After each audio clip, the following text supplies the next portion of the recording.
Bom dia a todos que nos acompanham em mais um programa Manhã Viva. Sou eu, Graciele Reis, aqui com vocês nesse dia, nessa manhã, para falarmos de assuntos que têm a ver com a nossa saúde, mais especialmente no dia de hoje sobre a nossa saúde mental. Então, o nosso tema será a escrita como remédio para a saúde mental. No mundo cada vez mais acelerado, de tantas tecnologias, de repente a prática de escrita à mão a gente deixa muito de lado, não é mesmo? Ou você ainda se comunica com alguém através de cartas, escreve num diário, expressa seus sentimentos, coloca ali as suas reflexões. E para abordarmos mais esse assunto, nós teremos a presença da psicóloga Laura Alho, que nos ajudará a entender como a prática da escrita pode ser uma forte aliada para a saúde mental. Mas antes de estarmos com a doutora Laura Alho, vamos fazer a nossa oração inicial, como sempre é habitual no nosso programa. Em nome do Pai, do Filho e do Espírito Santo. Amém. Hoje faço a oração do padroeiro dos escritores e dos jornalistas São Francisco de Sales. Ó Deus, que marcastes pela vossa doutrina a vida de São Francisco de Sales, concedei-nos por sua intercessão que sejamos fiéis à mesma doutrina e a proclamemos em nossas ações. Por Cristo nosso Senhor. Amém. Em nome do Pai, do Filho e do Espírito Santo. Amém. Mas a doutora Laura Alho vai me esperar só mais um pouquinho, porque nós vamos ter a nossa rubrica de culinária. Se para muitos o ato de escrever pode ser ali um momento de ajudar na sua saúde emocional, ajudar ali nas suas reflexões. Para outras pessoas, a cozinha é uma grande terapia. Vamos lá!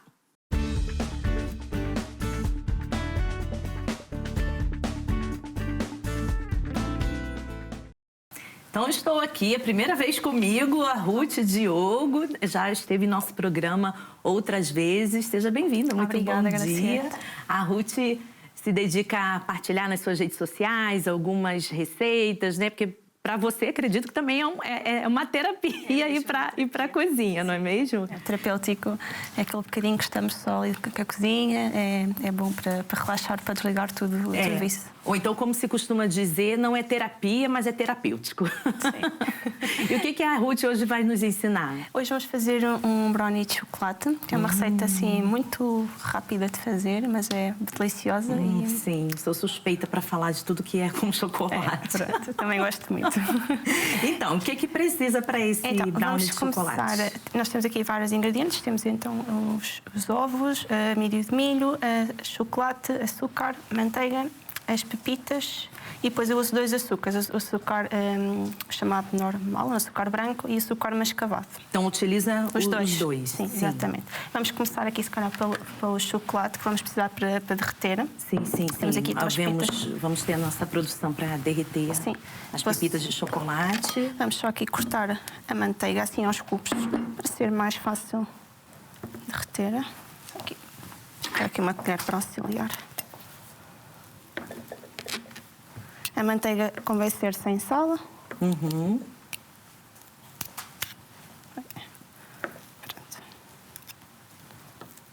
Aqui está a querer fugir. Pronto, vamos só aqui então colocar. E a receita, sim, todos os itens, né? Quem nos assistir vai também poder apontar quais são os ingredientes. Mistura com as pepitas de chocolate. Sim, depois aqui as pepitas de chocolate convém aqui. Não está a ajudar aqui a colher. Está a ficar aqui preso, se calhar mais fácil correr para tudo.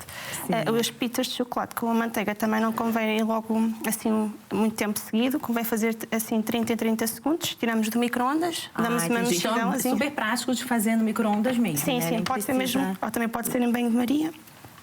Mas pronto. Certo. É só aqui juntar. E vamos pedir então aqui Vai esquentar enquanto isso. Aí a parte esquenta as pepitas de chocolate com a manteiga e depois agora os outros ingredientes. Exatamente. Agora vamos começar então aqui pelos açúcares. Vamos começar aqui pelo açúcar. Eu digo isto para não pôr logo o chocolate logo todo aquecer de repente, porque senão depois pode queimar. Então convém mexendo devagarinho para não queimar. temos já aqui os açúcares. Vamos então aqui partir os ovos.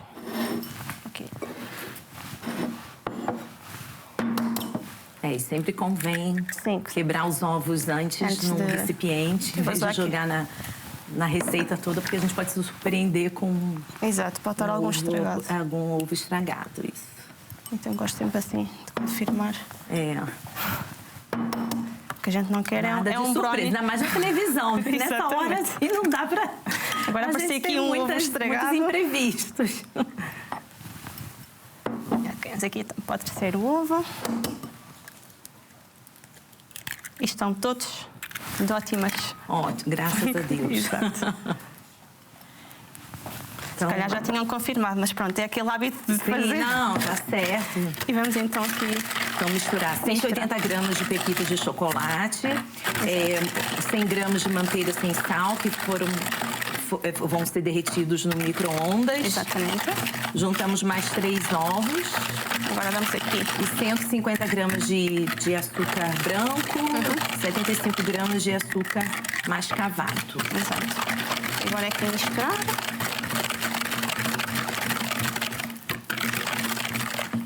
E vamos então aqui adicionar o amido de milho. 40 gramas de amido de milho, ou farinha de trigo também pode ser? Certo. Eu gosto de pôr aqui. Pronto, aqui está. Vamos mais uma mexidela. E já foram todos os ingredientes? Falta-nos só o chocolate. Ah, sim, também meto um bocadinho mas... de chocolate em pó. Ah, também, entendi. Também chocolate em pó, não são só as pepitas de chocolate derretidas, não. Meto também um bocadinho de chocolate em pó. Mas é bem facinho mesmo. Sim, é só misturar os ingredientes todos, não é? Eu gosto de receita de liquidificador e de micro-ondas. Fácil, já até assim uma guloseima, estamos ali no sofá, não é? Sim. E então sai assim um browniezinho de repente. Vamos pôr então aqui este assim mais ou menos.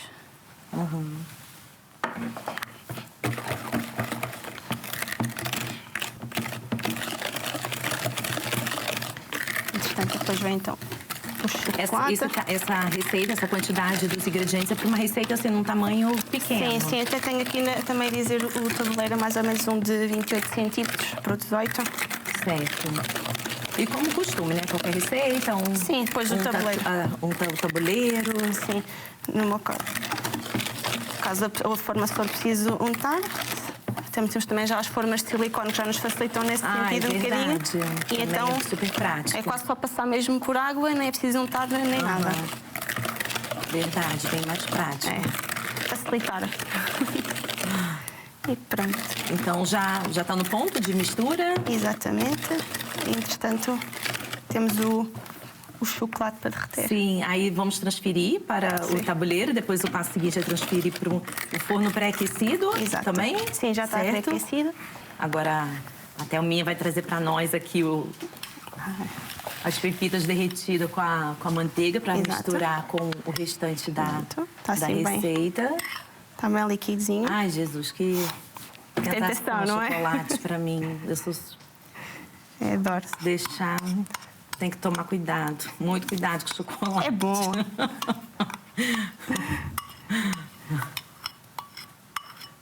Também gosto muito de chocolate. Isso também faz bem. Tudo sem ser em excesso. Sem ser em excesso, né? Agora mistura mais um bocadinho. Exatamente. Já está prontinho para ir para o tabuleiro. Ou melhor, a Ruth vai fazer isso, transferir para o tabuleiro, no forno já pré-aquecido. E aí, enquanto acontece todo esse processo, voltamos aqui para a nossa sala de estar, para assim começarmos o tema de hoje com a doutora Laura Alho.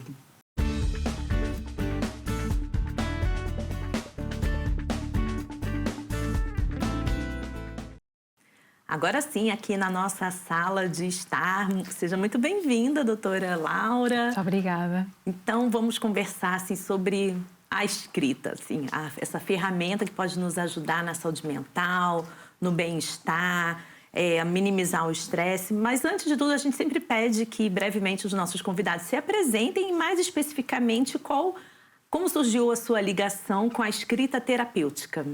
Bom, a minha relação começou pela escrita, não terapêutica. Portanto, no sentido de fazer livros, de escrever histórias, de fazer partilhas pessoais, quer para outras pessoas, em comunidades específicas, quer em redes sociais, para alcançar o maior número de pessoas. A escrita terapêutica surge no âmbito da profissão, portanto, como uma ferramenta terapêutica para ajudar as pessoas a superarem alguns traumas, a superarem algumas doenças mentais e processarem alguns episódios de vida que são super desafiantes e que fazem com que a pessoa tenha aqui um grau de sofrimento elevado. Portanto, a minha relação é pessoal e profissional com a escrita. Entendi. Então, como que no tratamento assim, de um paciente, como é que se aplica? Quando se percebe que é o momento de aplicar a escrita terapêutica, o que vem ser a ela? Bom, a escrita terapêutica não é adequada a todas as pessoas, vai depender muito de cada caso. E nós precisamos de fazer uma avaliação em primeiro lugar para perceber se é uma ferramenta que vai ajudar efetivamente a pessoa ou se vai ter um resultado contraproducente. Primeiro porque há pessoas que não gostam de escrever e há outras que não sabem escrever. E, portanto, pode logo ter aqui alguma interferência com a eficácia desta técnica. Para nós avaliarmos efetivamente como é que podemos introduzir esta ferramenta terapêutica, temos primeiro que fazer uma avaliação, analisar quais são os sintomas que a pessoa tem. No caso de haver doença mental, então, perceber quais são os benefícios que ela pode ter, desde a desconstrução de pensamentos que nós temos intrusivos, que são automáticos, que são negativos e recorrentes. Nós, então, através da escrita terapêutica, conseguimos fazer uma desconstrução desses pensamentos e uma reestruturação cognitiva, ou seja, fazemos aqui uma mudança de narrativa, no fundo, para a pessoa começar a ver a sua realidade de uma forma mais funcional, mais adaptativa e não na forma doente que ela costuma ver a realidade, porque está afetada pela doença mental e por pensamentos que estão relacionados com a doença mental. Portanto, primeiro uma avaliação e depois logo se vê qual é a melhor ferramenta a utilizar. E é uma escrita orientada, no sentido assim de indicar os temas a serem escritos, como é esse direcionamento? A escrita terapêutica ela tem duas valências essenciais. A primeira valência é a escrita terapêutica livre, ou seja, a pessoa escrever sobre tudo aquilo que ela quer escrever. Entendi. Às vezes nós começamos a escrever sobre um determinado tópico e depois, à medida que vamos avançando, vamos percebendo que existem aqui múltiplos assuntos na nossa mente que acabam por ir parar ao papel e que não têm nenhum fio condutor entre eles. Portanto, esta é a escrita terapêutica livre. A escrita terapêutica orientada vai com base naquilo que o profissional de saúde mental vê que é o melhor para a pessoa e vai depender dos objetivos terapêuticos que nós instituirmos com o nosso cliente. Por exemplo, se estivermos a trabalhar questões de autoestima, a escrita terapêutica orientada é através de guiões específicos de autoconhecimento. Portanto, perguntas que as pessoas podem responder sobre elas próprias, sobre a vida que querem ter no futuro, sobre coisas do passado, que é para verem como é que elas evoluem ao longo do tempo. Se estivermos a falar de uma doença mental grave, como a depressão, por exemplo, ou a ansiedade, a escrita terapêutica orientada vai ser em função da redução dos sintomas, portanto, tem como objetivo principal diminuir o sofrimento que a pessoa está a sentir e depois, então, criar uma tal narrativa que seja mais funcional para ela, em que ela possa lidar com as emoções do dia-a-dia. Portanto, o objetivo da escrita nunca é deixar de sentir emoções, pelo contrário, é meter as emoções no papel, olhar para elas, não julgá-las, aceitá-las e depois fazer alguma coisa com elas de uma forma integrativa e funcional. E no caso, assim, o paciente fica para si com o que escreveu ou o psicólogo, o profissional que acompanha vai ler, vai ajudá-la ali na elaboração dos pensamentos, das reflexões?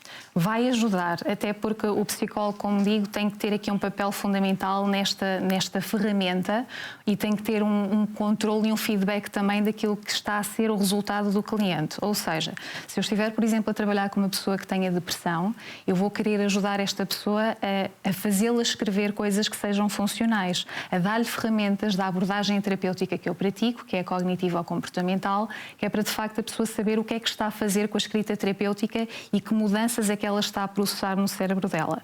Se de facto nós temos resultados imediatos, não, porque nós, quando temos uma doença mental, a escrita terapêutica tem que ser um hábito adquirido e ao fim de algum tempo é que começa a ter resultados. Mas dá aqui um grande autoconhecimento e um grande insight sobre o grau de sofrimento que a pessoa está a ter. Claro está que quando estamos a falar, por exemplo, da escrita terapêutica para regulação emocional, ou seja, para gerir as nossas emoções, já temos outras ferramentas ferramentas também associadas e, portanto, há outros guiões, há outras técnicas que nós podemos implementar para ajudar nesse objetivo. Então, tudo tem a ver com os objetivos terapêuticos que nós estamos a trabalhar com cada um dos clientes. Não é aqui um padrão, não temos aqui uma estrutura standardizada, tem que ser personalizada às necessidades da própria pessoa. E uma escrita à mão ou digitado ou no telemóvel? Preferencialmente, eu digo sempre aos meus clientes para ser à mão, porque nós estamos a trabalhar estruturas cerebrais um bocadinho diferentes quando estamos a trabalhar no computador. À mão é muito mais eficiente e a pessoa tem tempo de processar a informação que está realmente a colocar cá para fora. No computador, se a pessoa tiver dificuldades, já vai fazer com que ela não goste desta ferramenta e já vai fazer com que, a determinada altura, deixe de ser aqui uma ferramenta funcional para ela. Se estivermos a falar de pessoas que até escrevem muito rápido, nem têm tempo de processar exatamente. Então depois vão ter que ler tudo aquilo que escreveram e pode estar a elicitar novamente emoções. Portanto, vai depender de cada pessoa. Aquilo que eu aconselho é que comecemos com um caderno terapêutico escrito à mão, em função das necessidades de cada cliente, e depois logo se vê como é que vai haver aqui este feedback. O feedback vai sendo construído com base na relação terapêutica e com base também no processo terapêutico. O que é que nós estamos efetivamente a trabalhar e o que é que nós queremos atingir.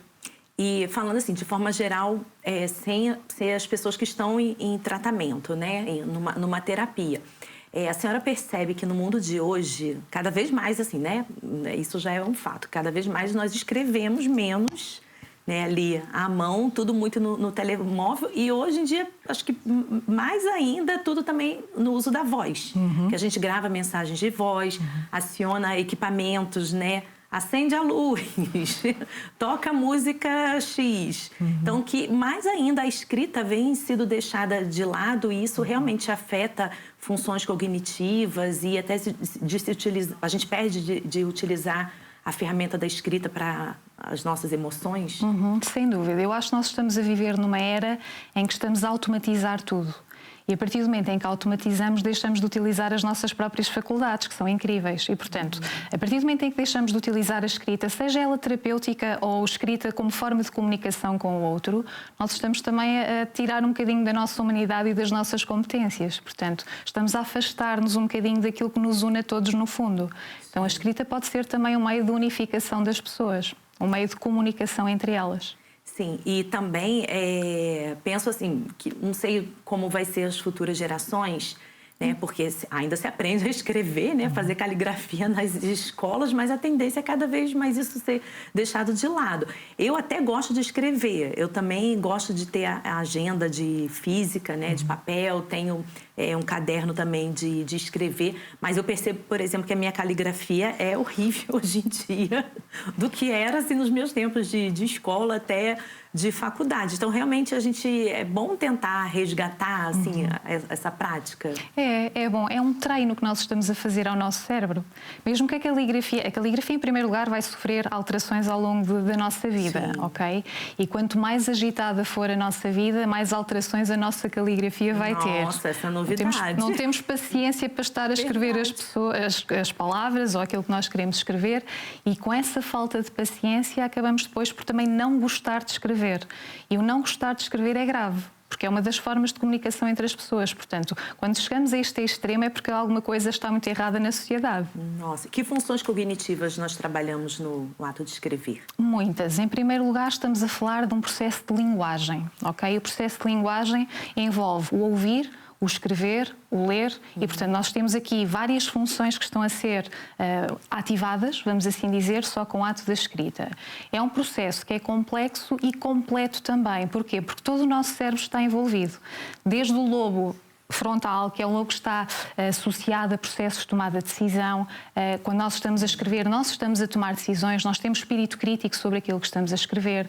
Temos o lobo parietal, que está a analisar e a processar toda a informação que estamos a escrever. Temos o lobo occipital, que está envolvido na visão, portanto, para escrevermos também precisamos da visão.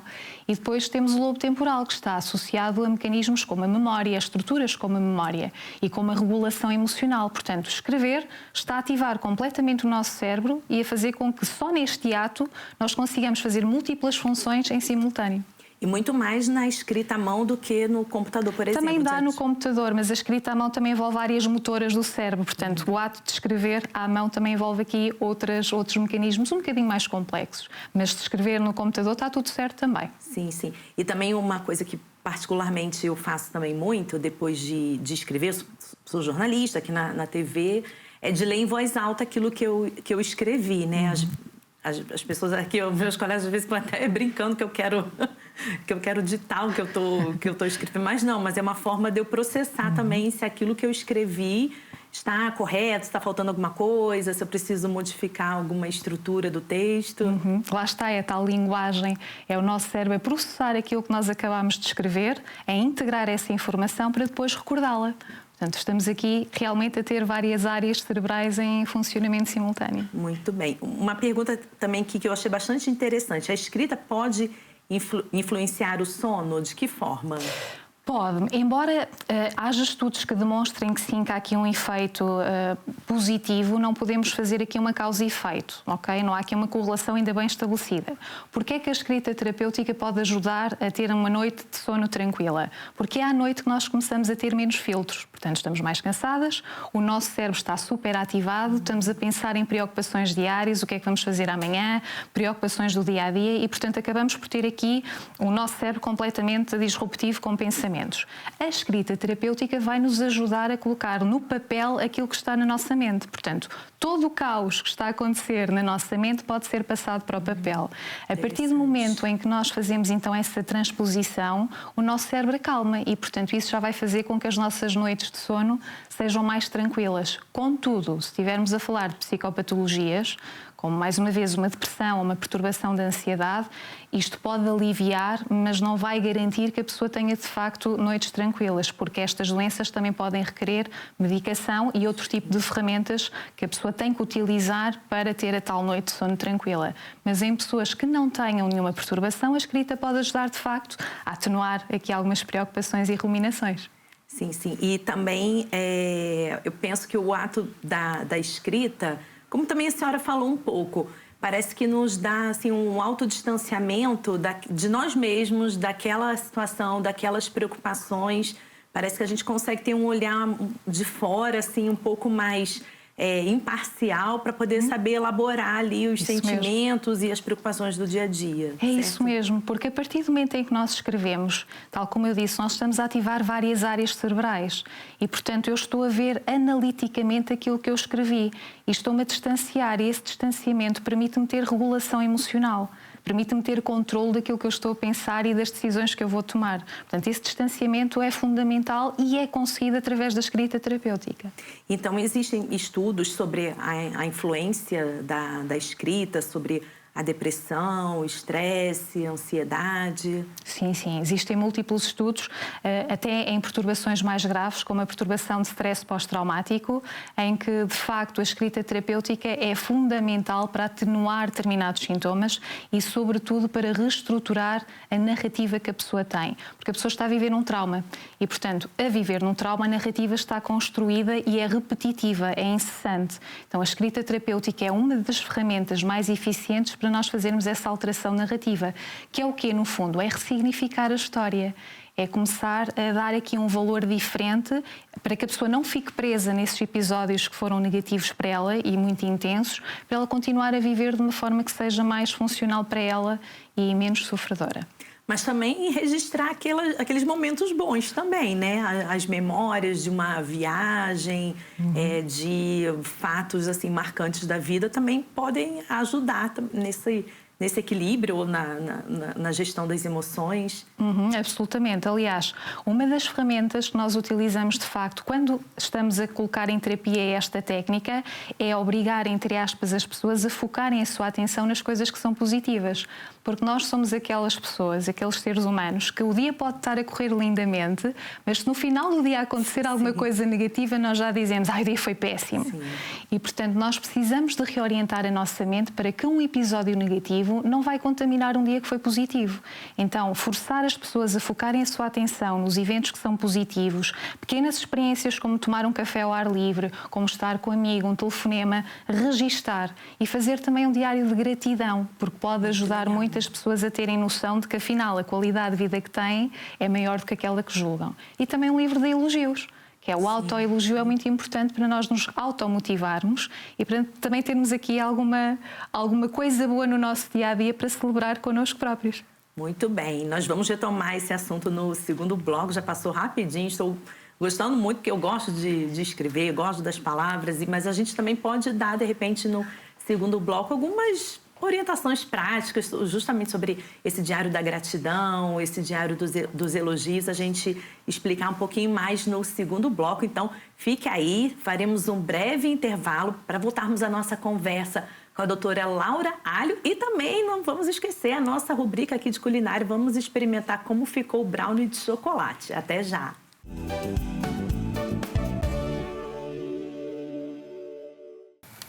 Voltamos ao segundo bloco do nosso programa Manhã Viva. E só para recordar, estamos hoje com a doutora Laura Alho, que vem nos falar sobre a escrita como um remédio para a nossa saúde mental. Ela já nos explicou sobre o que é a escrita terapêutica, em que casos é aplicado para os pacientes em tratamento, mas também, em geral, para todos nós podemos voltar a ter a prática da escrita e, sobretudo, à mão. Mas antes, recordam-se que nós estamos aqui com a nossa rubrica hoje de culinária com a Ruth Diogo. Vamos ver como ficou esse brownie de chocolate, porque daqui dos estúdios dá para sentir o cheirinho. Vocês não vão sentir o cheirinho, mas vamos degustar agora a nossa receita de hoje.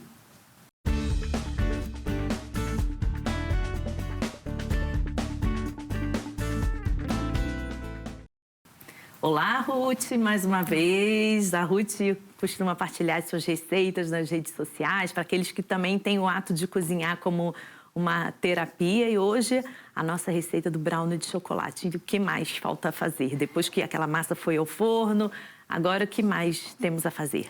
Então já vamos então a massa ao forno, já deixámos então arrefecer por um bocadinho, entretanto já desenformei enquanto estava aí com conversa. E agora vamos então empratar, vamos então a parte da decoração do Stellitz ali, do pormenorzinho, tudo conta. Lá está, que claro, os olhos afinal, também, né, também a gente... também comem. Os olhos também comem, também a beleza, assim, que a gente tem que ter a mesa também. Exato. Vamos lá. Então pronto, vamos aqui então, vou cortar assim em quadradinhos.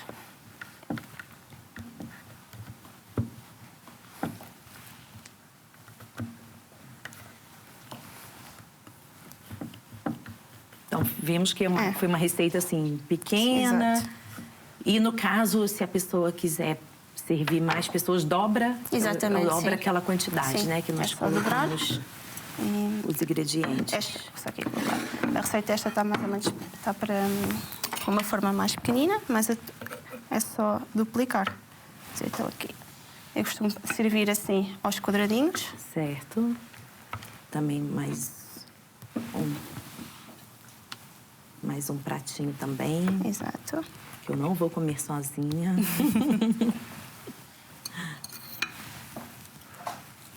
São detalhes, mas que fazem toda a diferença, né? Como nos dá prazer, alegria de chegar numa mesa decorada, com os pratos assim, decoradinhos, bonitos.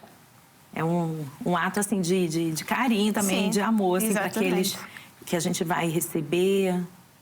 Todos os pormenores contam aqui esta framboesa. Aqui dar um bocadinho também de cor. Sim. Que o ato de comer, de receber, né? Não é só o comer pelo comer, né? Exatamente. Tem ali o gesto de partilha, de serviço. Eu também. Aqui um bocadinho de hortelã, para dar aqui também uma frescura. E acabamos aqui com um bocadinho de açúcar em pó. Olha, bem simples, gente, com coisas bem pequenas, bem assim, delicadas. A gente pode deixar tudo bem as framboesas, bem bonito. Podia ser qualquer outra fruta, mesmo os morangos, ou o que seja. Sim. Agora que é hora de comer? Exatamente. Mas eu não vou chamar a nossa convidada, porque eu tenho que receber bem, né, os nossos convidados aqui, que vêm ao nosso programa, para também degustar esse brownie de chocolate. Vamos ver como ficou. Muito obrigada, Ruth. Não vai comer também? Não, já vou tá, esperar. já Vou tá acostumada, esperar. né? Vai. Está bom? Tá muito bom. Uma delícia. Não, não é só porque a gente tá na televisão, não. Tá De delicioso. verdade, assim. Tá uma É uma massa... massa, rapidamente se faz. É. E ela está aquele bocadinho que falta ali. Às vezes estamos no sofá, ou de repente aparece uma visita assim inesperada, de repente mete-se um brownie dentro do forno. E como aconteceu com a gente aqui, quando a gente estava conversando, deu Pronto, tempo de exatamente. tudo, de preparar. Quando estavam na vossa conversa, eu pus o bolo no forno.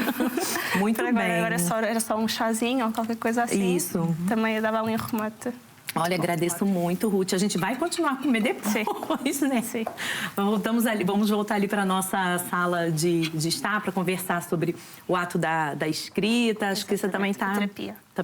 a gostar, né, do Sim, nosso tema sim, de sim. hoje. É Muito muito bom. obrigada, muito bom. A gente vai voltar depois do programa para poder comer um o pouquinho resto. mais desse brownie. Obrigada. Obrigada, eu.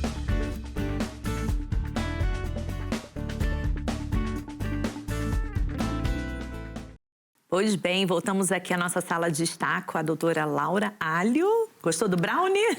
Imenso, está ótimo. Não, tá mesmo, tá de verdade. Bom, a gente agora pode falar um pouco assim de forma prática do ato de escrita. O que a senhora recomendaria para aqueles que querem se utilizar dessa ferramenta da escrita no seu dia a dia?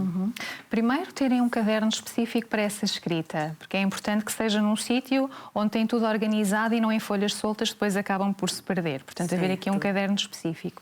E tornar isto um hábito, como se fosse um ritual de autocuidado.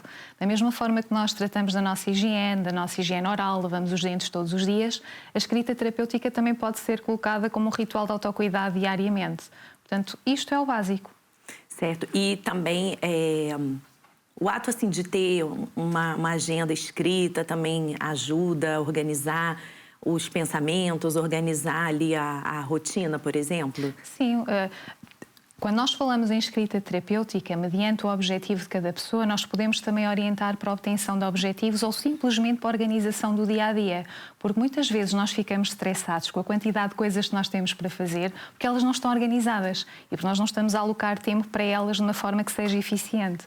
Portanto, esta ferramenta também pode ser útil para organizar o nosso dia-a-dia e aliviar-nos um bocadinho do stress associado à nossa rotina agitada. E eu gostei muito que a senhora falou no bloco passado sobre o Diário da Gratidão e também o Diário dos Elogios. Qual o termo é esse? Autoelogio, sim. Isso. Então, como fazer? Como é que pode? É nesse mesmo caderninho? Pode ser nesse mesmo caderninho fazer 3 coisas pelas quais estamos gratas diariamente. Isso todo dia? Todos os dias. Muito bom. Ok? Se as pessoas tiverem dificuldades em 3 coisas, começar com uma e depois aumentar à medida que o tempo vai passando.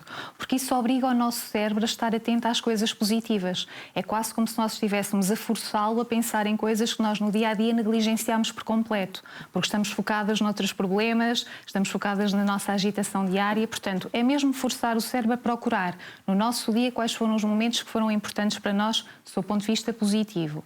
O autoelogio é para nós também criarmos aqui o sentido de autoestima, de competência, de autoeficácia.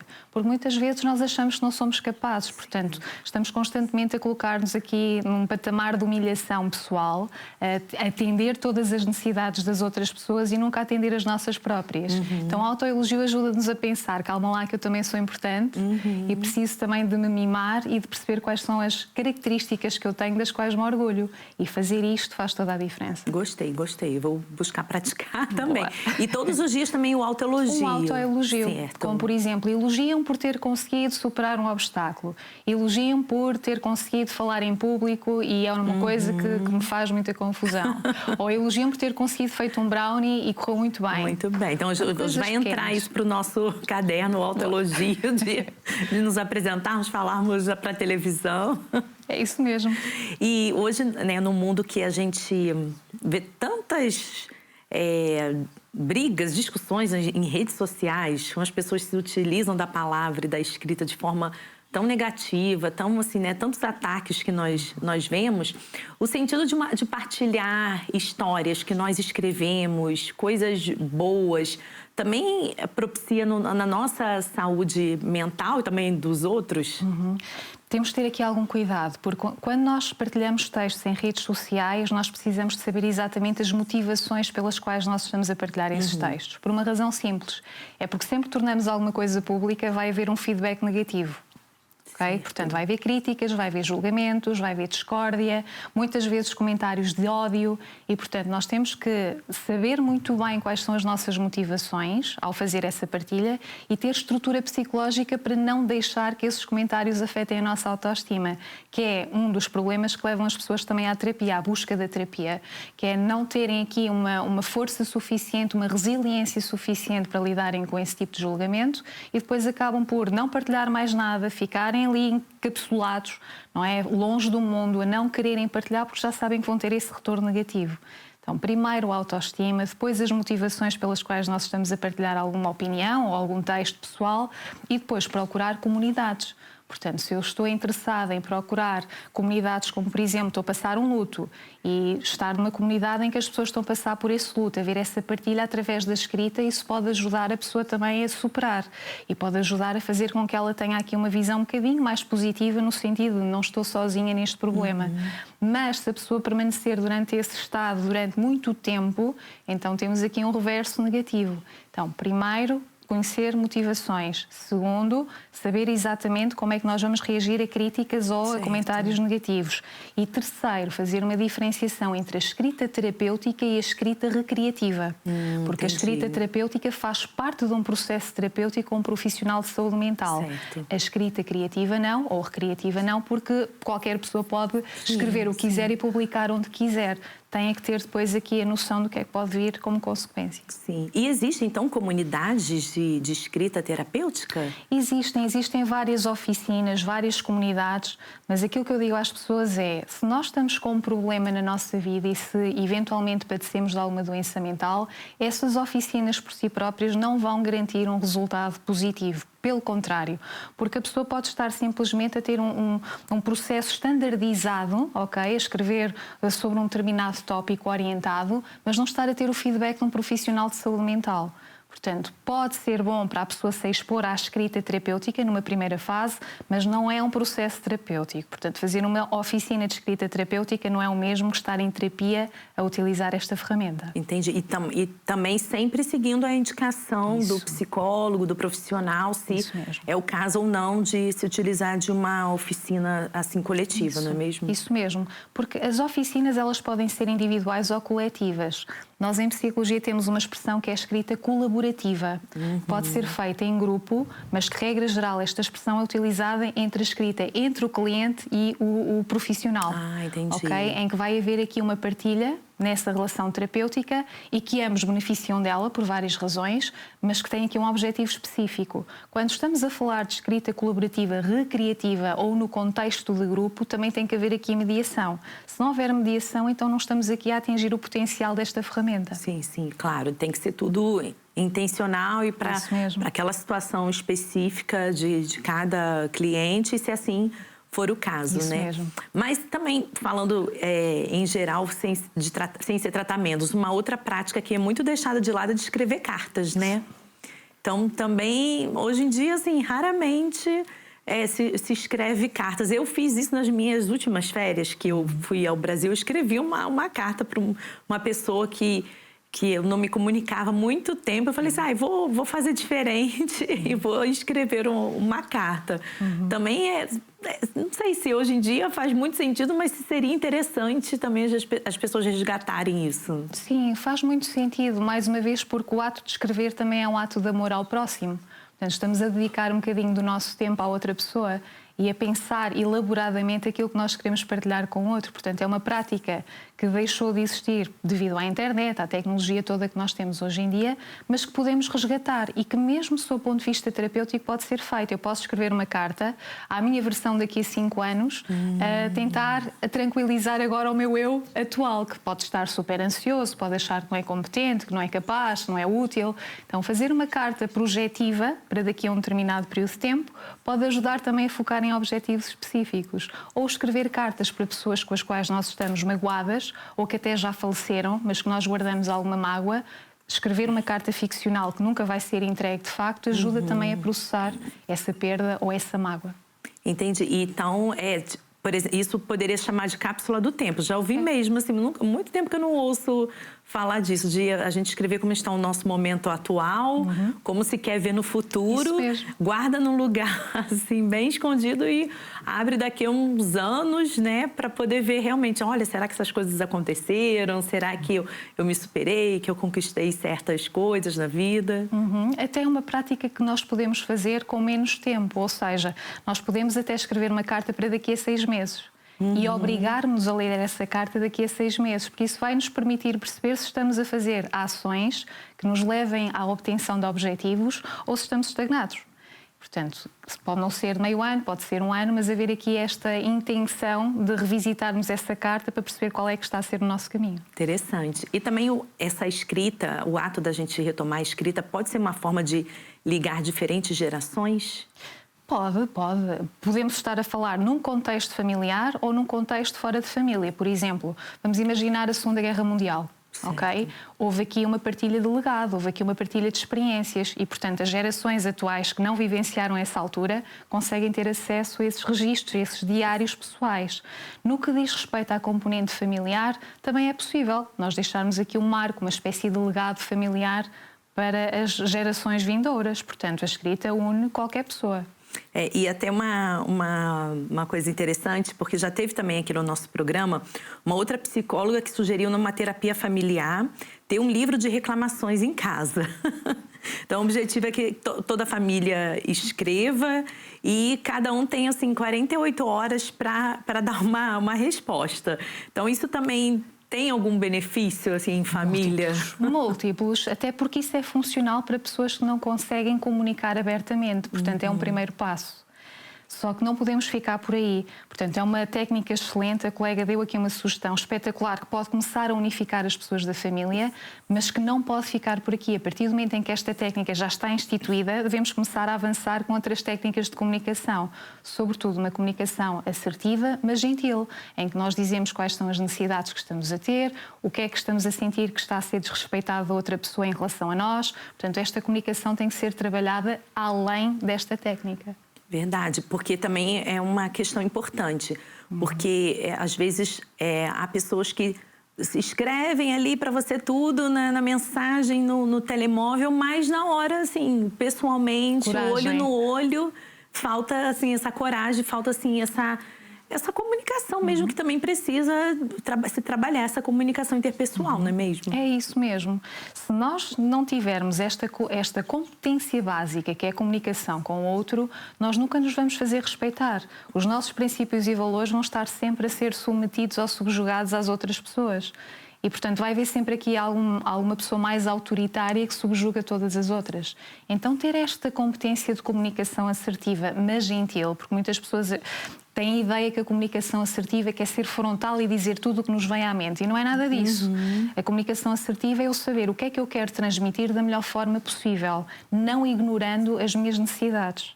Agora, a partir do momento em que eu sou autoritária com o outro, isso não tem nada a ver com assertividade, isso é má educação. Verdade.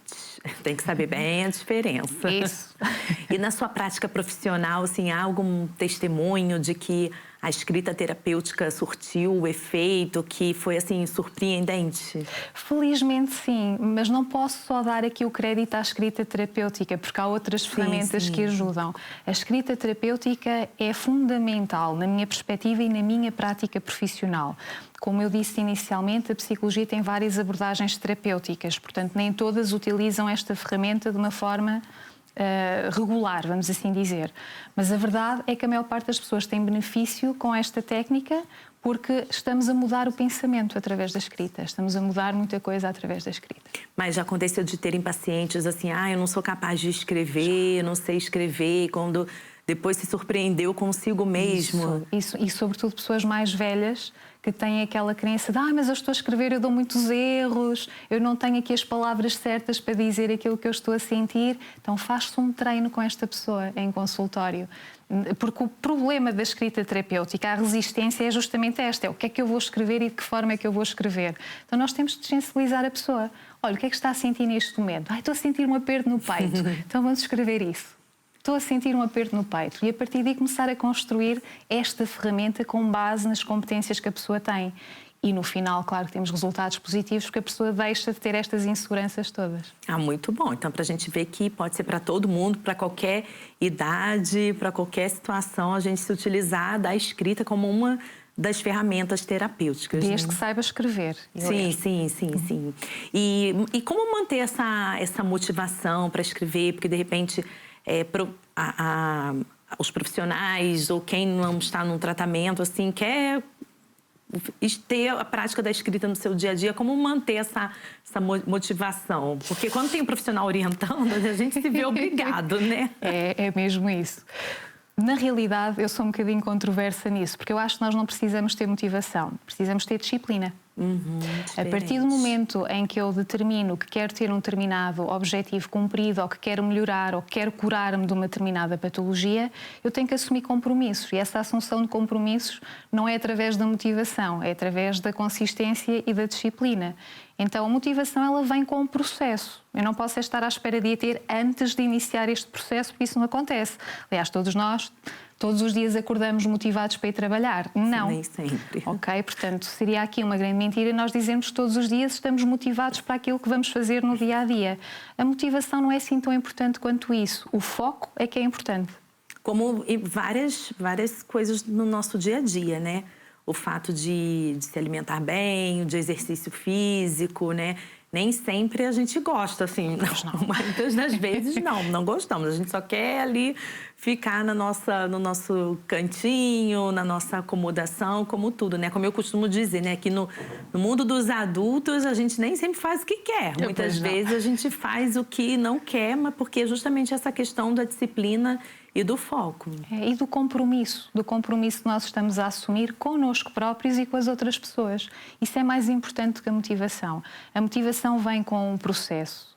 É algo que é uma consequência e não o fator impulsionador de qualquer ação. Certo. E com aqueles que têm medo de se expor, de expor os seus sentimentos ou expor até uma situação que achou não tão boa da sua vida, como trabalhar isso?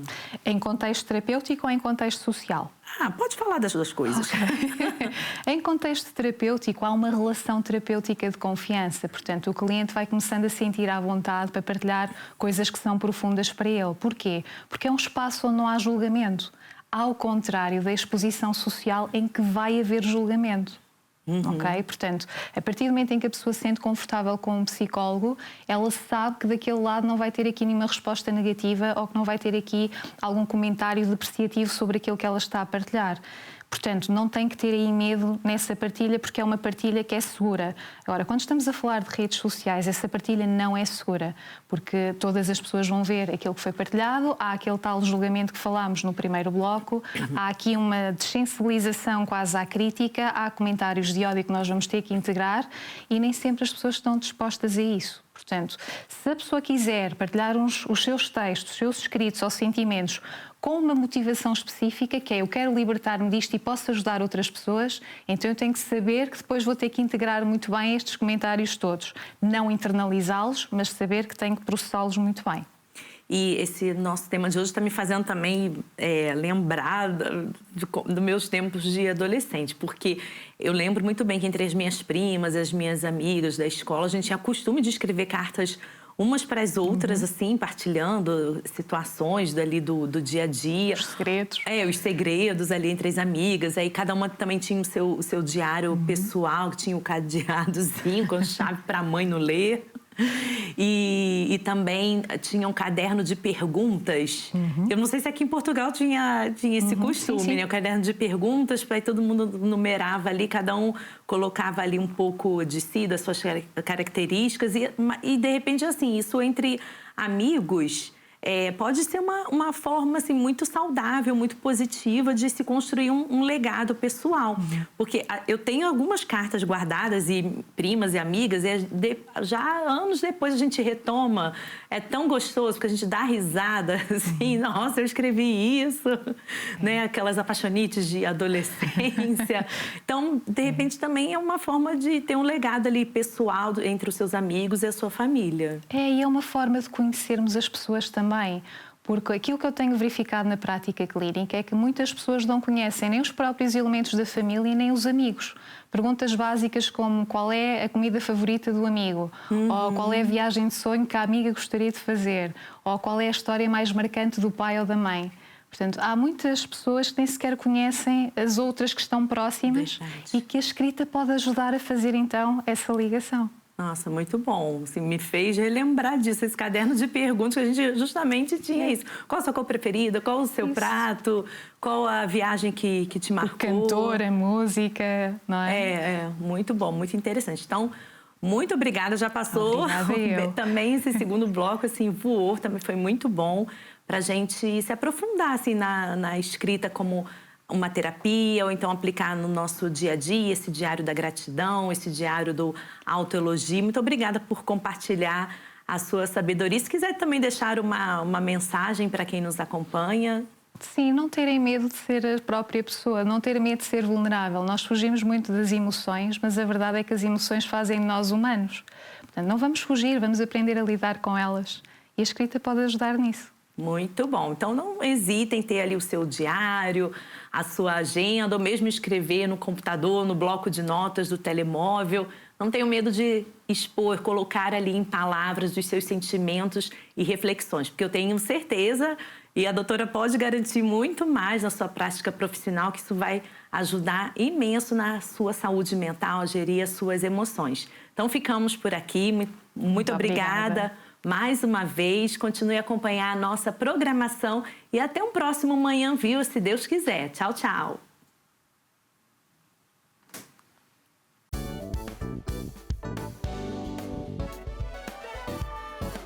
Se gostou deste programa, clica aqui na nossa playlist aqui em baixo para ver outros episódios. Se ainda não subscreveu o nosso canal do YouTube, faça-o já clicando neste botão aqui do lado e será logo o primeiro a saber todas as novidades.